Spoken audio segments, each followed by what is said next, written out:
And hello everyone, welcome back. This is the 11th episode now of Ruby Relays. Today I am joined by the one and only Ben Shevlin. How are you today? I'm good. Thanks for having me. No, it's our honour to have you on. So just for everyone at home, please can you just introduce yourself, where you're from and what it is you do? Sounds like a blind date. I'm Ben Shevlin. I'm a comedian with brain injury. I think that basically sums me up. Amazing. And then are you Manchester based yourself? I am, yes. I live in Withington at the moment, but I'm moving just about 20 metres from Salford University campus here. I know, he's just told me as we got here this morning, it's going to be regular now, guys, to get used to him. I'm going to take over the show. I know, it's going to be Ruby and Ben Relates at this point. Yes, absolutely, yeah. So tell us, how did you get into comedy? Like, where has it all started from? But I used to live in West Didsbury years ago. I used to go to a coffee shop, and there's a comedian there called Andrew Ryan, who's excellent. He's really good. If you've never seen him, he's Irish. Really good if you ever get to see him. He ran the Didsbury Comedy Club, and I was on. Do you know the show First Dates with Fred? Yeah. I was on that. And, oh, no way, have you met Fred? Oh, I love Fred. Oh, he's ace. He's a good guy, really good. Yeah. Is he just as nice in person then? Yeah, he's funny. Yeah. So I was on that 2016. And Andrew, who ran the Didsbury Comedy Club, said to me, "Come and do a set. People know you, and then and we'll be able to sell more tickets, basically." So that was my first ever, and then. I didn't do anything really till 2018. I did a course at it was in Salford actually, King's Arms pub. It was through Comedy Sports. They ran a stand-up comedy course, so I did that as an 8-week course. So I kind of started after that really in 2018. And that's amazing. So do you like? Is there a certain type of comedy that you do or prefer? Do you try and vary in all types? Most of my stuff is mainly kind of on brain injury, and it's very, very, very vain. It's all about me. Yeah, and the things that happen in life really. It's about kind of brain injury, dating with a brain injury. So you just kind of cover all topics within everything? Yeah, I tried to. Oh, and I've also got a degree in modern history. Have you? Yeah. Oh, very nice. So yeah, I'd talk about that as well. Oh, wow, yeah, definitely. It's the most pointless degree ever, by the way. Yeah, but all degrees feel like that, don't they? Yeah, You're doing them. I feel like it's just that standard thing where you do your degree and then after you just completely swap fields and you just... I've got a 2-2 in modern history. 2-2. Yeah, to be fair at this point, if I pass, I've like won at life, you know, but... And talking with your brain injury and everything, are we okay to ask how it happened? And like... Of course, yeah. I graduated from my degree in modern history and went on a family holiday the next day to Croatia with my mum, my dad, my sister and my brother. And 3 days into the holiday, I was passenger on a moped. We got hit by a car. It left me in a coma for a month in Croatia. I sometimes think, was I better off with brain damage than having a 2-2 in modern history? So, no, do you feel like it's affected you a lot then? Like, obviously it's affected you, like it's a big life-changing injury, but as in, do you think you've adapted well with it? Because you're doing fantastic. The fact that you're still in comedy and everything like that with it, like, it is a real inspiration. Thank you. Do you feel like you've adapted well, or? It takes time. It takes time to find what you can do and what you're good at, and you get better. Comedy. When you first start, it's tough, but you've got to fail to achieve things. Really. At the moment, I have maybe 3 or 4 good gigs, and then. And a bad one. It's It's like trick of the trade, isn't it? Different day, different outcome. Yeah, that's it. Yeah. Do you feel like it's easier though now because you can have a sense of like, sort of like a dark humour about, like you can joke about it a bit, you know, and it adds to your comedy and everything. Do you feel like that kind of helps you to stand out a bit? Yeah, I can get away with a bit more as well, because obviously I'm talking about brain injury, which people think they can't laugh at. Yeah, because we're all very woke. But I'm like, it's okay, it's fine to laugh. Yeah. You're allowed to laugh at brain injury, but only if I'm standing here. Yeah, no, definitely. If Not generally. If you're the one telling the jokes. Yeah, exactly, you know, yeah. Of course, definitely. Yeah. And it is such a big field now, comedy. Like, it's definitely coming back again, and everyone's getting more into it and everything. Where do you usually get to do your comedy? I'll do gigs around Manchester. On March the 12th, actually, I'm at the Laffy End, which is in Deansgate, on what's it called, the Lion's Den Bar in Deansgate. So yeah, everyone should come along to that. Right, you've heard it here, and guys. First on Ruby Relates, we all need to go and watch Ben on the 12th of March. 12th of March, yeah. It's a Wednesday night, so you can all get hammered. What time are you on? I don't know. I think the night starts at 8 o'clock, so there'll be 5 or 6 really good comedians and me on as well. So no, I'm sure you're up there with them. You know, you seem very funny as it is. You know, I've had a lot of coffee. Had a coffee, woken up. You know. Yeah, Ruby's bought me a coffee. I'm good. So you guys treat my guests so well, you know. No, honestly, it's the least I could do. So it's thank you. Actually, an Irish coffee. That's what's doing the trick. Is it quite strong? Yeah, it's doing the trick, definitely. Oh no. So what year was it you went on this holiday and it all just happened then? Oh, went wrong. That was 2003, actually. Was it? A long time ago, yeah. I'm 42 now. Did it affect a lot of family and everything like that as well then? Well, yeah, I mean, like I said, it's a family holiday, and I was in a coma in Croatia. Well, They kept you in the... Oh, of course, they would have had to keep you in Croatia, wouldn't they? You know? Yeah, I was airlifted back when I came out of the full coma. So I don't remember any of this. I was in a semi-coma when they airlifted me back, and my dad stayed out there. My mum went back with my sister because she was only, I think she was 3 at the time, or 4 or something. So yeah. And how old were you? Sorry. I was 21. I just graduated. I'm 42 now. Can't believe I'm so old. Not old. Don't look a day over 21. Don't worry about it. I feel it. And does it still affect life now, or is everyone else pretty much adapted? Is everyone else moving along with it? Yeah. I mean, work-wise, I struggle because I haven't.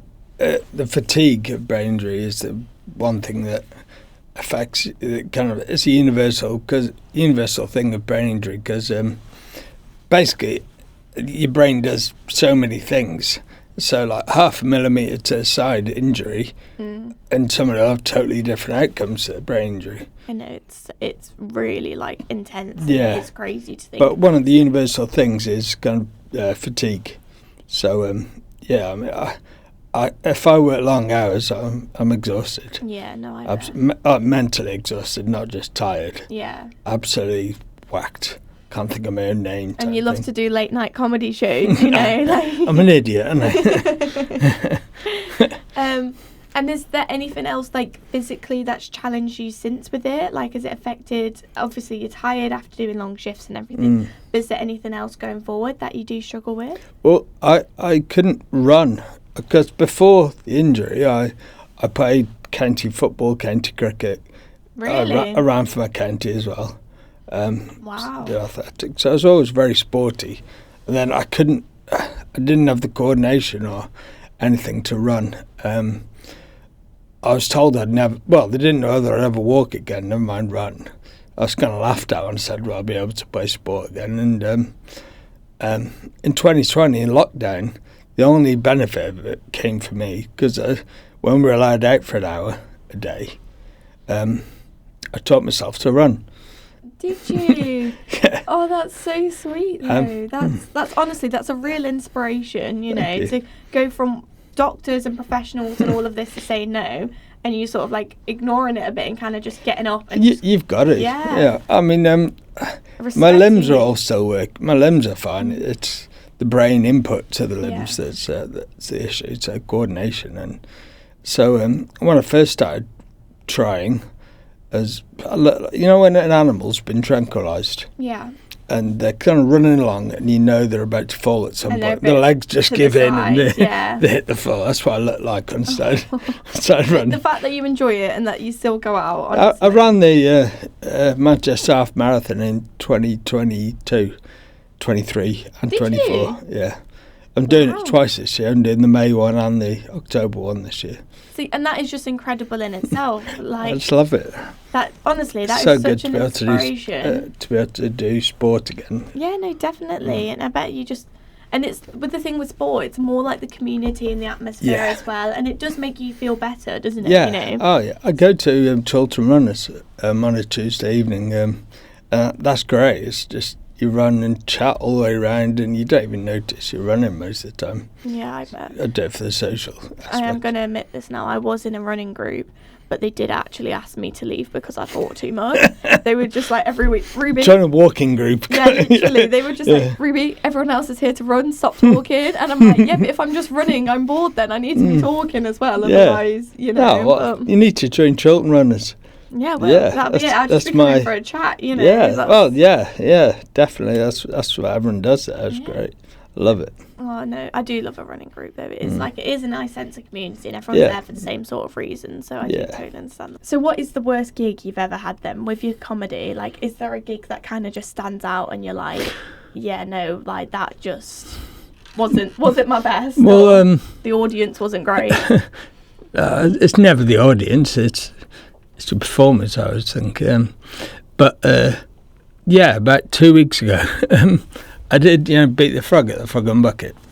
I don't myself, no, but is it a pub? It's competition, the Frog and Bucket's comedy club in Manchester. Is it? Oh, okay. Yeah, it's probably the most famous comedy club that shows my knowledge. in England. Yeah, it shows my knowledge that, It's quite scary. You go on stage there, and all the legends have been on that stage. Peter Kay.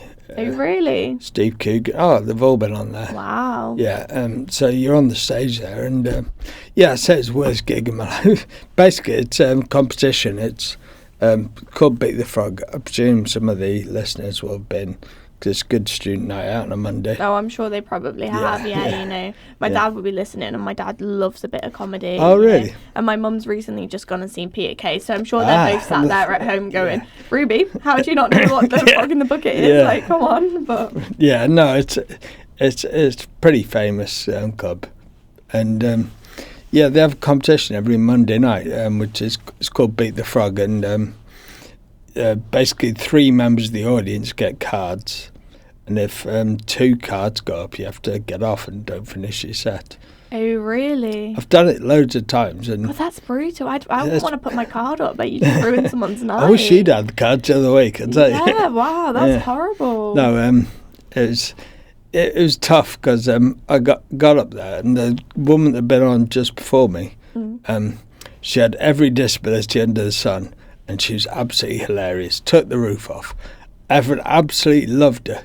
Were you taking notes behind stage? Like, I'm going to say that next time. No. So I got on stage, and I got a brain drain. Like, no one cares. She's got everything. So it didn't go well. Wrong timing. If you'd been before, right? Yeah, maybe she'd got guarded off. I don't know. Yeah, you never know. But And what's the best show you've ever done then? Like, what's one that you've just left and you're like, yeah, this is definitely for me. Like, this is why I do comedy. I did one with. Do you ever watch The Chase? Yes. The Cinnamon, Paul Sinner. Yeah. I did a gig with him. Did you actually? He's absolutely hilarious. Oh, wow. And you wouldn't know, but he's very, very rude. Is he? Yes, very, yeah. Wow. Yeah. Where did you do that? When was it? That was in Northwich a couple of years ago. There's Dan Nightingale opened, I did the middle, and then Paul Sinner headlined it. Dan Nightingale's amazing as well, so that was a really good gig. Wow, it sounds it, to be honest. Yeah. Was that recently? Sorry. No, it was a couple of years ago. Yeah. Paul Sinner was out with his husband, really nice guy as well. He's actually got degenerative Parkinson's, Paul Sinner. Has he? Yeah. If you see him on The Chase, his arms he'll hold his arm up, like it's weakened one side of his body. Yeah, no. I was chatting to him about it. 'Cause he's a bit disappointed when I said, he said, is your brain degenerative? I said, no, it's just all improvement from now. He said, oh, God. Oh, no, he was joking. No, definitely. But lovely guy, really is. Oh, no, I bet. Yeah. So, do you just love the bringing the entertainment to people? Because like I'm on a TV and radio course, and TV and radio is just fully based on entertainment. It's like bringing joy into the house, you know, they sit in front of the TV, listening to radio in the car, whatever it is you're doing, you know. So do you just love like the community side of it and then bringing the people together? Yeah, I mean, especially after COVID, I think entertainment, laughter, they're all just so important. You know, everyone needs it in their life, and if they haven't got it in life, it's where they're going wrong, I think. Yeah, no, definitely. And if you could work with any famous comedian, dead or alive, you know, anyone in the world, who would you do a gig with? Oh, God. Dead or alive? God, you put that one on me, haven't you? I know, Thanks. One, that, you know. Or just like your top 5 favourite, just some people that you look up to or got into it for. I love Ricky Gervais. Very nice. I mean, I know he splits kind of opinions because of his, not really his views. It's all very clever. Yeah, maybe stuff on transgender. I understand that people get offended by that, but it's clever. It's that realness, it's not though, offensive. Isn't it, as well? It's just a joke. You know, and that's the thing. You makes kind of that just clear like as well. Brings different points of view to yeah, it exactly. as well. Yeah. No, I love Ricky Gervais. I'd love to work with Ricky Gervais. Frank Skinner. Nice. Jack D. Very nice. I'd have to go Paul Smith. I think oh, really? I just think he's so funny. Like I saw him at the AO. Did you? A few months ago, yeah. Did you get to talk to him or meet him? Just saw him from a distance, you know? No, I knew the guy who supported him, actually. A guy called Danny McLaughlin. He was a sport actor. It was big arena, obviously, AO. So, yeah. I've done a gig with Danny. Wow. I got him on the gig anyway, because I part in a gig in Oswestry, where I grew up, the local cricket club.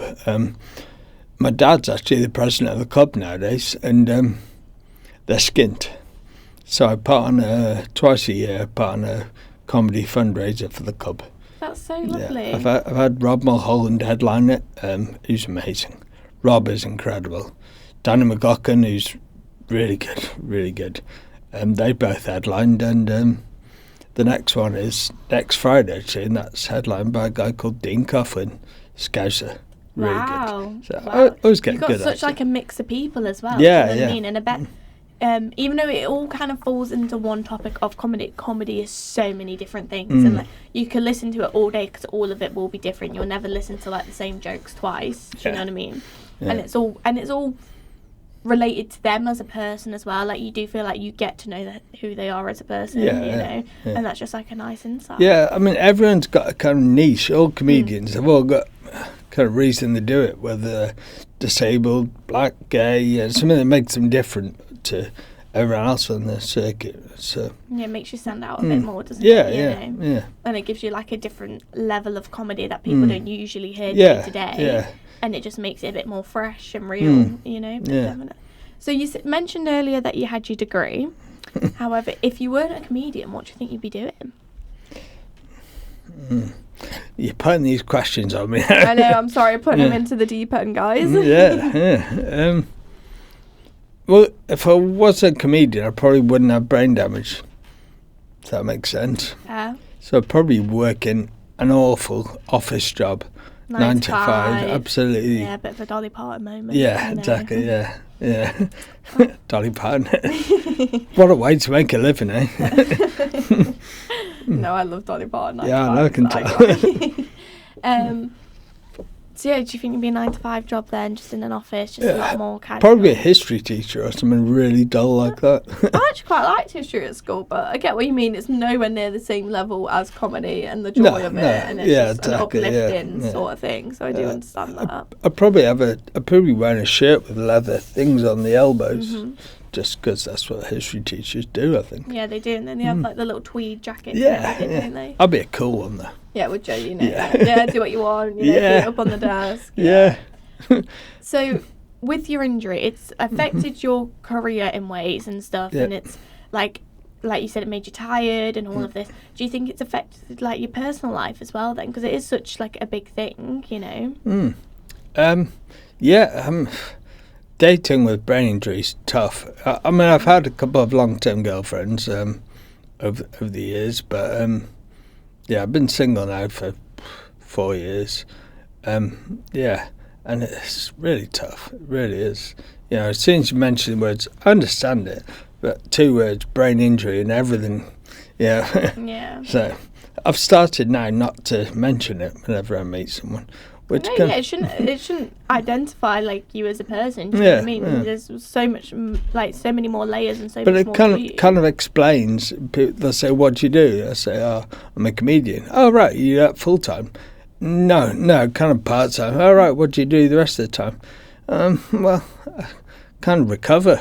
Yeah, fair to be honest. I am currently doing a TEFL course, teaching English as a foreign language. Are you? Yeah, just from home. And I'm really struggling with the assignment. So if there are any teachers... Like I have members in my family who have like done something similar. So my brother, he's just moved to Canada himself. Oh, wow. And he was originally going to teach English over he was originally going to China, I believe, but he's looked at different areas and stuff, and he was like looking into courses like that and everything. So where is it you'd like to go? No, I just want to do it from home. Oh, do it from home sort of thing. Yeah. Okay. But you've got the option to go to you can do Cambodia for a couple of months or something. Exactly, even if it's like a week in, week off type thing. Exactly, yeah. If you could go anywhere, where would you go? Oh, God. I've been to quite a few places. I've been to Dubai, New Zealand, Australia, Thailand, whereabouts in Thailand did you go? Only Bangkok, so it's kind of stopover on my way to Vietnam. Because I went to Thailand last summer, and it is just gorgeous. Bangkok cheap is as well. I know, it's amazing. It is just such a beautiful country. It's amazing. Like, if I had to go back somewhere, it would definitely be there. Like, have you been to Vietnam? I haven't yet, no. It's on my list, though. Yeah, definitely. I love Vietnam. Oh, wow. When did you go there? 2017. Very nice. It's the only communist country I've ever been to, and you wouldn't know either. Really? Yeah, you wouldn't know. You're in Ho Chi Minh, the capital, and it's just like any other Western city. It's strange. Wow, fair enough. Yeah. And then, carry on. And the beer is like 30p a bottle, equivalent of. Really? Yeah. It is crazy. We went, and there was about 5 of us who went. And it was with my partner's family I went, and his younger brother would have sometimes 2 dinners, because and we'd go and they'd be paying for 5 or 6 dishes here, and it cost 10-15 quid. UK. Did you have a steak buffet? I don't believe I did. Oh no, actually. So I was in Vietnam. It's a snake banquet. Animal rights wouldn't like it, because they kind of slit the throat of a live steak at the beginning of the banquet. Really? And then every course is made from snake. And wow. It's an experience though, isn't it? You know what I mean? Exactly, yeah. We went just like chicken. Is it? Is it actually like chicken? Well, yeah. Give or take. Yeah. We went, and they had crocodile and all of that just fried, and it's just on the street market, and they're like, "Do you want a bit?" I was like, "Oh, scorpions." I'd rather have a crocodile fried than live. Yeah, me too, to be honest. Yeah. Same. I think that's fair. Same with scorpions, really. Oh yeah, no, definitely, 100%. So you mentioned earlier that you've got into running and that you're doing the half marathons and all of that. Yeah. Do you have any other hobbies you've got or recently picked up, or any other interests? I love red wine. I'd say red wine's my favourite. Really? Hobby. I say hobby makes me sound like an alcoholic outside Co-op, doesn't it? £1.20 bottle of red wine, yeah. Oh, very nice. Little Friday night classic treat. French vintage, this. Oh, very nice. What's your pair of your red wine? What's your go-to meal with your red wine? Ooh, good question. I love a curry. Really? But I like kind of vegetable curries, sweet potato curry. Oh, very nice. Yeah, kind of coconutty with a bit of spice. Oh, right, I'm going to have to change the subject, otherwise we'll both be hungry in a minute. Here, Sorry, I'm crumbling through this. And then it is that point in the show now where, can I ask for your ruby red moment, please, of the week? Well, I fall over a lot because I've got double vision as a result of the brain injury. I kind of trip over upturned flags in the street. It's probably the reason, the amount of compo I got off local council is probably the reason your bins weren't collected this week. And once I fell over.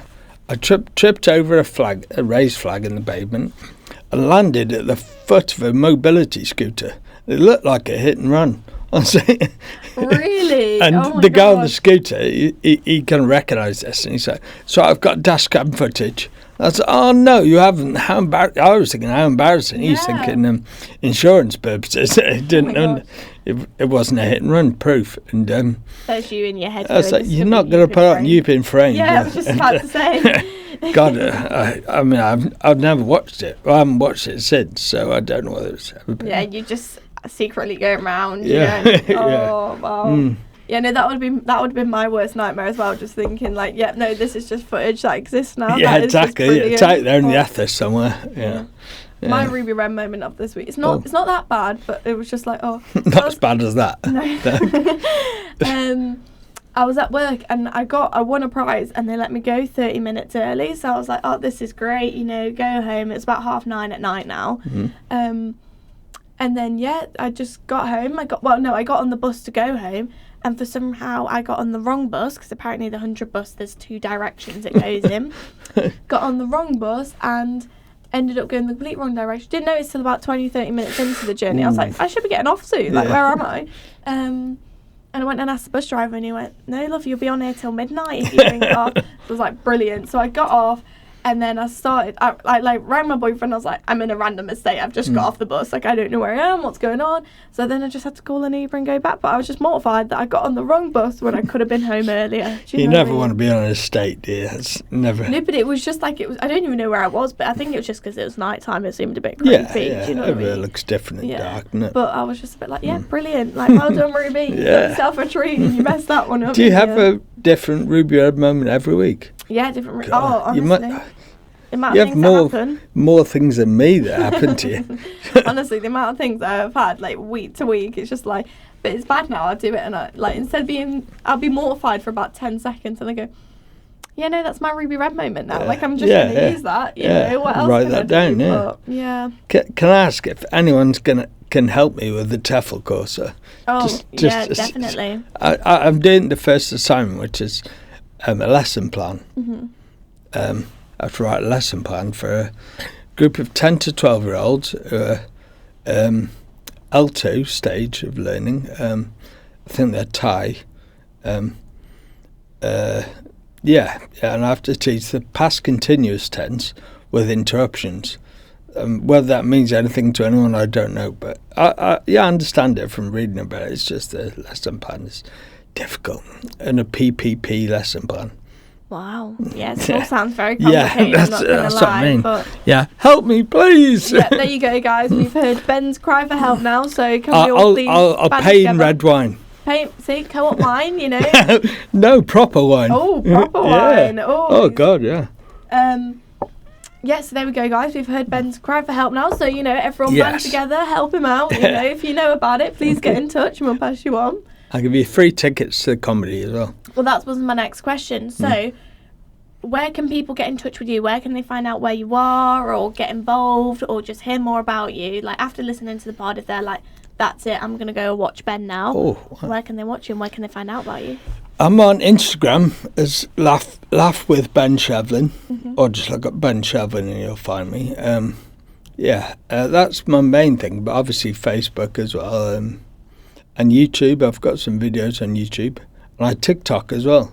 Do you? Yeah. Oh, very nice. They can get involved with you on all platforms. Down with the kids, aren't I? Well, we actually got speaking on LinkedIn, didn't we, originally? Yeah, so people could LinkedIn, find yeah. As well, which is a great platform. Oh, I picked up a... sorry to... No, go for it. I picked up a new gig off there the other day, actually. Did you? Yeah, it's I'm kind of running it. It's a bar in Altrincham called EZH, Easy, I presume. Okay. On the canal. And the first one's on April the 13th. I thought you were going to say 10th. 3rd. I was going to 10th. say April 3rd. No, 10th. April 10th. Sorry, April 10th, yeah. Yeah. Yeah. And it's the first ever one there, so come along to that if you're in the area. Yeah, no, definitely. I've got a great lineup for it as well. Have you? Yes. Yeah. Can you disclose, or is it all hush? Yeah, no, of course. Got Natalia Schwartz is comparing it. She's the best up and coming female compare on the circuit. Amazing. She's amazing. And opening, we've got. Can I take my notes? Oh, of course you can. Yeah, go for it. You know, no, 100%. Won't be a minute. No, go for it. Honestly, there is no stress at all.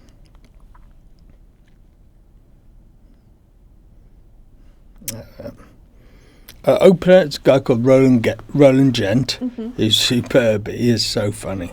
You'll love him. And then Emilio Swaberski, who again he's kind of he's a bit older than the comedians on the circuit, so he's got a different viewpoint on life. Bizarre, absolutely bizarre. I shared a car journey. We did a gig in Rill a couple of weeks ago, and sharing a car journey with him. He's a character and a half. Yeah.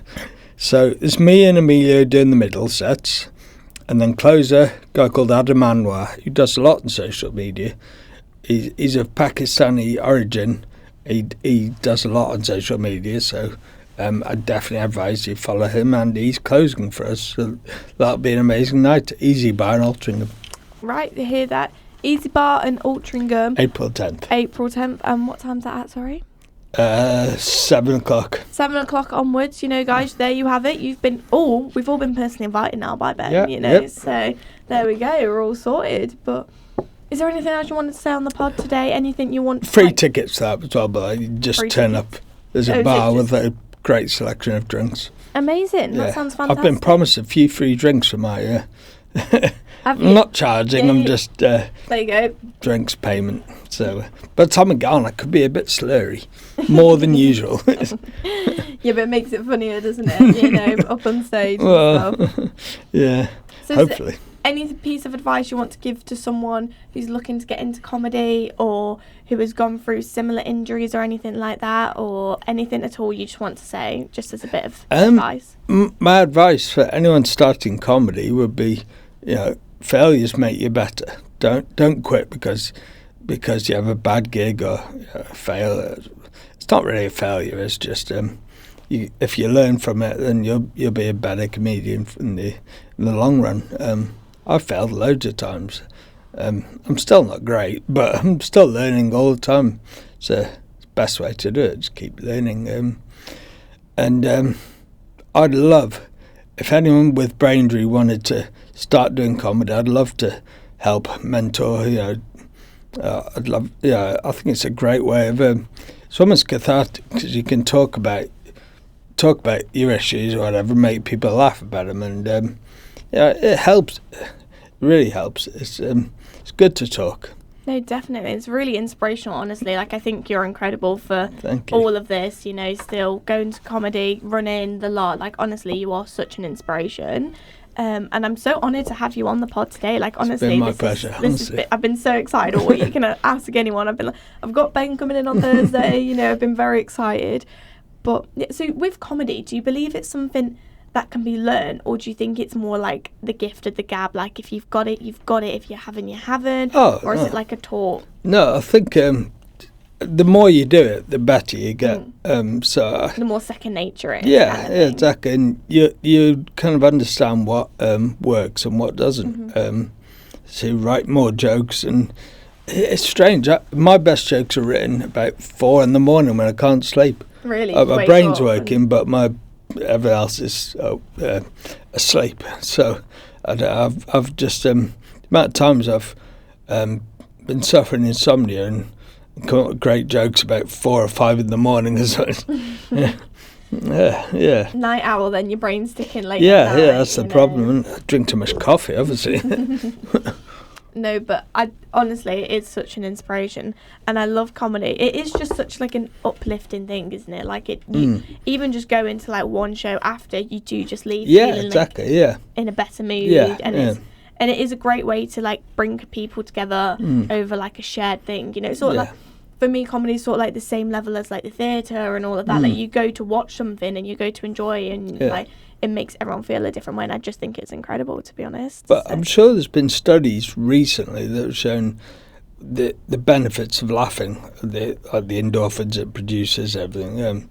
I can't pinpoint it. I heard something recently about how much it does for you just to laugh. I know as regularly as you can. Yeah, and to be honest, I'd actually believe that completely. Exactly, because it does it. You do feel like a better, healthier version of yourself once you've been laughing and out there. Exactly. Yeah, and like when you're laughing in like a room full of other people laughing, it makes you laugh 10 times harder. Yeah, you know what I mean? And problem is if no one's laughing, it's that's when the tough gigs happen. I've seen it's this like show. the fucking bucket the other week. Oh God, no, it sounds so brutal. That like I'm sorry, but that sounds so brutal. Like. People can just hold a card up. God, those people, like, I would not feel like I had the audacity just to hold my card up. The thing is, there's like 250 people there, and you you've got 3 people with cards. Yeah. So it's the opinion of 3 people, not 250. So everyone else could be belly laughing, but it's not their kind of sense of humour. Exactly, so it's, you know. Yeah, when I got carded off, some people were booing that they wanted me to carry on. No. And that's like a bit of an uplifting thing, you know, like people are like begging for you to stay on kind of thing. I went straight and had a pint of Guinness to calm myself down. Yeah, fair enough. But no, honestly, I wouldn't feel like I had the confidence or the audacity just to be like, brain injury helps. You know what I mean? But it does. I went with the car, but I know what you mean. But to do stand-up, I mean. Yeah, but... Well, thank you so much for coming on today. No problem, it's honestly been such a privilege, and we'd love to have you on again, especially if you're just down the road. 10 metres away. Yeah, exactly. Just wave to you from the exactly, studio. But no, thank you. I'm presenting it. What do you mean? Yeah, exactly. I'm taking guys, over. You know. Yeah. We're going to Tennessee actually next year, and we're taking the podcast with us. Oh, and we're you're going to take me with you? Well, I was going to say with Ruby's Radio, it's going to be like Ruby and Ben. Hit Tennessee. I love that. You know. Sounds great. Only if you want me back. We'd love to have you back on. But no, thank you so much. And everyone, that has been Ben with us today. So make sure to go find him on all social media, show him a bit of love and support like you do for our pod. And make sure to go and watch his comedy club on, is it the 10th of April, wasn't it? Yes, yeah. And at the, what's it called, La Fienda at the Lionsden on the 12th of March. There you are. Both gigs there, guys, you know, so make sure to go get in touch and go find out more. If not, just message me and I can get you in touch with Ben or vice versa, you know, whatever's easiest for you. But thank you so much. Once again, this has been Ruby Relates, episode 11 with Ben. Thank you very much, Ben. Thank you very much. See you later. Bye.